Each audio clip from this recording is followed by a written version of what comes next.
mean, the ICE thing, they're just going after more. They need more people, so they're having a big recruitment program. No age limit now, they announced this week. Doesn't matter how young you are. You can be 18, you can be old as dirt. If you like wearing a mask and throwing people in a van. Also, a signing bonus. You have $50,000 signing bonus. You could put a porch on your house for that. Good luck to find anyone who could build it, but you could find it. And you know who's actually joining ICE? Not just supporting, Dean Cain. This guy played Superman. Not because he's MAGA. He just needs the money.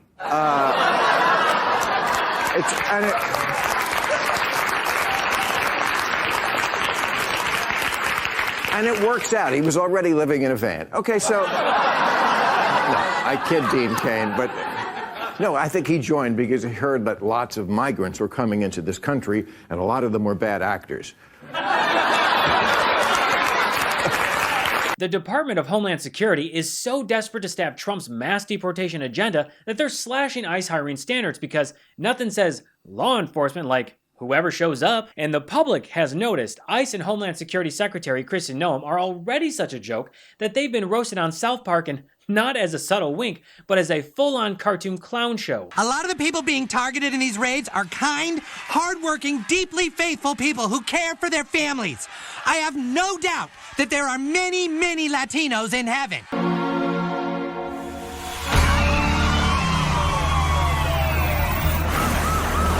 Oh, this is bad, okay?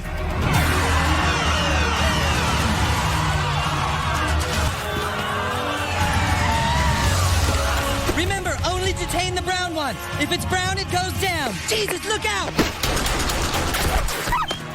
If you were wondering whether South Park might dial back their brutal Trump storylines, their recent episode made it very clear. Absolutely not. What makes you want to work for immigration enforcement?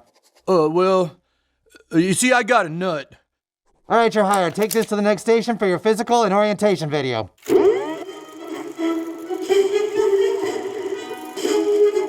Welcome to the team, recruits. I'm Kristi Noem, head of Homeland Security. Well, she seems nice. Okay, very pretty. A few years ago, I had to put my puppy down by shooting it in the face. Because sometimes doing what's important means doing what's hard. Whoa, whoa! Now we'll ask the same determination of you. Because detaining and questioning people is never easy. Oh, God! As the face of Homeland Security, I'll be leading the way. And together we'll make sure everyone is in this country legally. So let's get out there and get them, recruits. Together we can make it happen. We hope you enjoyed the presentation. Please step through to the vehicles for your first raid.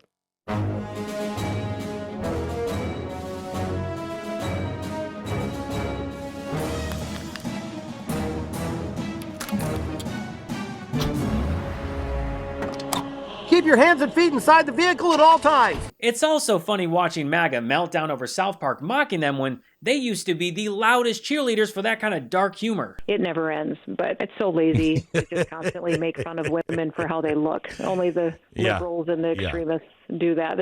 If they wanted to criticize my job, go ahead and do that, but clearly they can't. They just pick something petty like that. And the fact that Noem is more upset about being mocked over her botched gender-affirming care, plastic surgery, than she is about people pointing out that she killed puppies or, her outright racism, tells you everything you need to know. And then, in what might be the single funniest cell phone of all time, Dean Cain, the washed-up MAGA TV actor from the 90s. Nope, that's Kevin Sorbo. Nope, wrong again, that's Scott Baio. There we go, Dean Cain. The guy who played Superman, a literal alien on TV, just announced he's becoming an ICE agent to round up and deport undocumented migrants. I'm actually a deputy sheriff, a sworn deputy sheriff, and a reserve police officer. Cain is as much a sheriff as Herschel Walker is. Who gave you the badge? This badge is from this badge. Now I have badges all over Georgia. This badge give me the right. Let me finish. If anything happened in this county, I have the right to work with the police and get things done. Sure, Jan. And I will be sworn in as an ICE agent ASAP. So they'll have 80,001 recruits for their 10,000 positions. Well, they can't have a better guy than Dean Cain. Are you going to be hopping out of ICE vans and apprehending guys? I will do whatever Director Lyons wants me to do. If that's what it takes, absolutely. I somehow doubt I'll be in that position, but I would be there in a heartbeat. These brave men and women need someone to stand up for them. So rarely, these days are we seeing that. Someone like Daniel Penny stands up, he gets vilified. Dan Bongino steps up, gives up $5 million a year, and goes and takes his position at the FBI. This is the kind of thing where people have to step up. I'm stepping up. Hopefully, a whole bunch of other former officers, former ICE agents will step up, and we'll meet those recruitment goals immediately, and we'll help protect this country. When you've got Dean Cain signing up, you know the standards have hit rock bottom. But ICE doesn't seem to get that, posting an altered image of Cain as Superman with an ice vest on. I mean, just look at Dean Cain. Here he is cosplaying as the murderer Kyle Rittenhouse. So when Cain announced his new role, the internet lit him up, because if Superman's motto used to be truth, justice, and the American way, this has basically now become paperwork, quotas, and deporting your abuelita. Actor and comedian John Leguizamo posted a video with the caption, "Dean Cain volunteered to be an ICE agent. I got one word for you, loser." What kind of loser volunteers to be an ICE officer? What a moron. Dean Cain, your pronouns are has been. Seriously, imagine being such a massive piece of shit and a loser that your career's in the toilet and your biggest move is signing up to terrorize communities that work harder than you ever have or ever will in your entire life. I don't need money. I'm working my tail off. Right.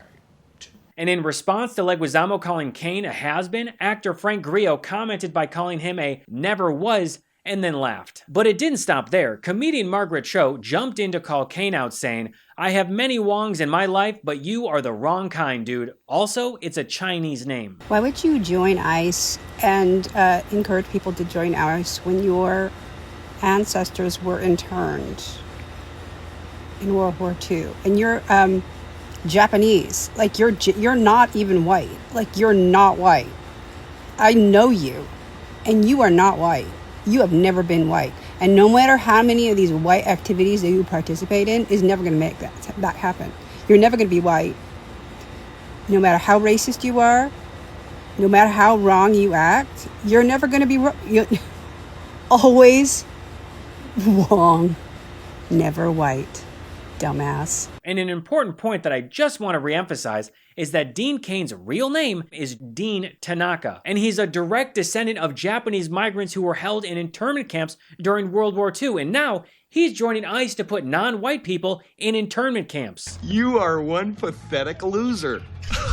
I didn't realize how much sitting all day was dragging me down, both physically and mentally. I'd end my day feeling stiff and foggy and completely worn out. That's why I started using this episode's sponsor, Uplift Desk. It completely changed my routine and my well-being. It didn't just improve my posture, I'm also moving more, thinking clearer, and actually enjoying being at my desk. Great work starts with a great workspace. That's why Uplift Desk helps build premium ergonomic furniture designed to keep you moving, feeling good, and doing your best work. Uplift Desk helps you move more and sit less, which does wonders for your posture, circulation, and overall mood. I'm way more productive when I can easily switch between sitting and standing. It keeps me alert, energized, and creative. And I love the endless customization options with Uplift Desk. With over 200,000 configurations available, you can design your workspace to perfectly match your style and needs. I use my custom Uplift Desk every day when I'm researching stories and writing commentary for new episodes. And I love the Bamboo Motion Export. It gets me on my feet and helps boost my energy while improving circulation. Your workday doesn't have to leave you feeling worn out. Go to upliftdesk.com/Gabe and use code Gabe to get 4 free accessories, free same-day shipping,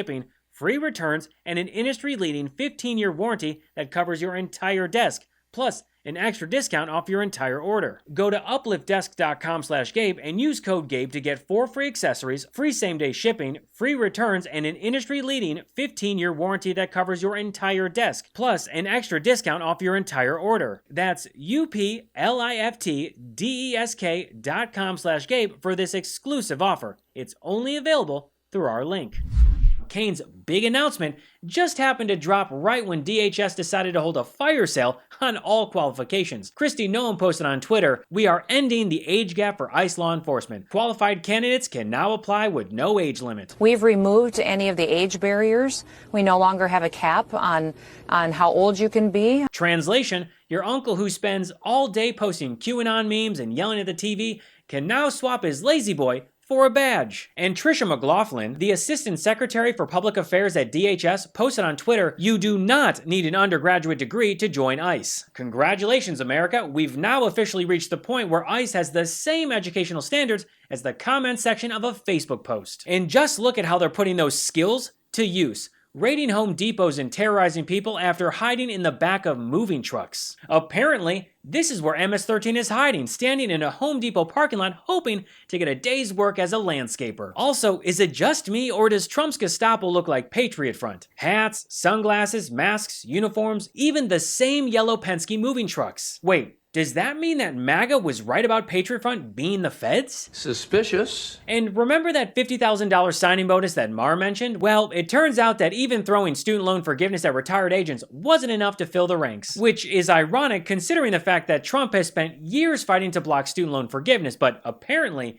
if the loan belongs to a future ICE goon, well, then suddenly it's all good for the country. It should also be noted that morale is in the crapper according to a former investigative agent. Even those that are gung-ho about the mission aren't happy with how they're asking to execute it, the quotas and the shift to low-hanging fruit to make the numbers. But this is where it gets dangerous. History shows that lowering hiring standards for law enforcement is a fast track to misconduct and abuse. We're already seeing ICE agents abducting U.S. citizens off the street and detaining them without charges. Case in point, Andrea Velez, a U.S. citizen in California, was grabbed by masked ICE agents, forced into a vehicle, and charged with assaulting an ICE officer, despite video showing the agents initiated the physical contact. The charges were eventually dropped, but as Velez herself said, it felt like a kidnapping because it was. And this isn't one-off. TJ Bonner, former president of the Border Patrol Agents Union, told the AP, "Anytime you have massive political pressure to beef up overnight, it never turns out well.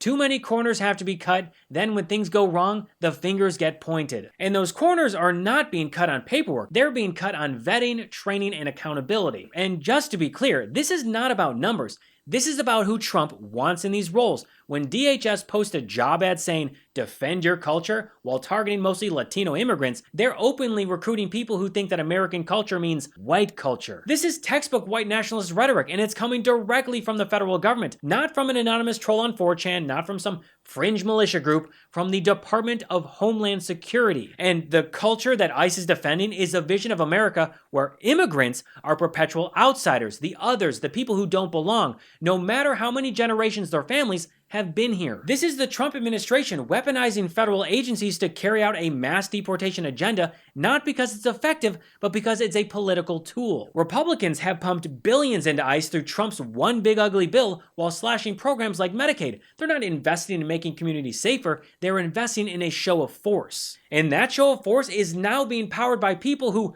by DHS's own admission, don't need a degree, don't need to be under a certain age, and let's be real, don't even need to have a clean record of respecting civil rights. This is how you end up with raids that terrorize entire neighborhoods, agents abusing their power, and innocent people, including U.S. citizens, being detained. Lowering these standards normalizes the idea that law enforcement doesn't need to meet professional benchmarks, that it's just about loyalty to the leader and willingness to follow others. I don't know about you, but that definitely reminds me of a certain group from Germany. And one of the most devastating stats to come out of all of this is ICE already detains mostly people with no criminal record, 71% according to Track. The rest are mostly minor offenses like traffic violations. This is not about taking dangerous people off the streets. This is about creating fear, targeting vulnerable communities, and scoring political points. And now, thanks to Trump's DHS, the bar to become part of that system is so low, you could trip over it. Thanks for watching What Was That? If you want more episodes, articles, and breakdowns, go to whatwasthat.show. Join the community and become a paid subscriber today. It's just me behind the scenes, so every bit of support really makes a difference. And if you'd rather listen on the go, you can find What Was That on Apple Podcasts, Spotify, or wherever you get your shows. Until next time, I'm Gabe Sanchez, and this has been What Was That?